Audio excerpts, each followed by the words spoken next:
Seorang kanak-kanak perempuan di Indonesia, Sheena Almira Mariam, menjadi mangsa ubat batuk toksik hingga menderita lumpuh dan alami kerusakan otak. Sheena merupakan antara salah seorang daripada ratusan kanak-kanak seluruh dunia yang ditemui Pertubuhan Kesihatan Sedunia WHO dalam siri laporannya mengenai pencemaran ubatan terbesar di dunia.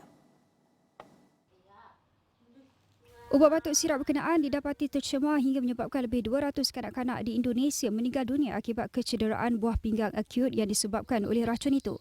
Toksin yang terkandung dalam sirap ubat batuk berkenaan dibuat oleh sekurang-kurangnya 3 pembekal ubat Indonesia menurut Pengawal Selia Kebangsaan dan WHO. Salah satunya merupakan sirap Afi Pharma mempunyai kandungan ethylena glycol, bahan kimia yang biasa digunakan dalam produk seperti cecair brek dan anti beku. Namun, kepekatan EG dalam asas sirap adalah setinggi 99%, manakala piawaian antarabangsa hanya membenarkan sejumlah kecil EG 0.1% selamat diambil. Justru pengeluarnya Afi Pharma telah disabitkan dengan kesalahan melanggar Undang-Undang Pengeluaran Farmaseutical dan dijatuhi hukuman penjara 2 tahun. Kementerian Kesihatan Indonesia berkata pampasan akan diberikan kepada keluarga terjejas sebanyak RM50 juta kepada keluarga kanak-kanak yang meninggal dunia, manakala hanya RM60 juta kepada keluarga mangsa yang terselamat.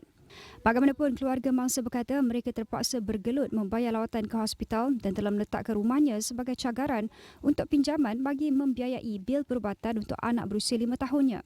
Justru dia dan 31 keluarga lain telah menyaman Kementerian Kesihatan dan Kewangan, Badan POM, Afi Pharma dan 2 pembekal untuk meminta pampasan RM3.4 bilion untuk setiap kanak-kanak yang meninggal dunia dan RM2.2 bilion untuk mangsa yang terselamat.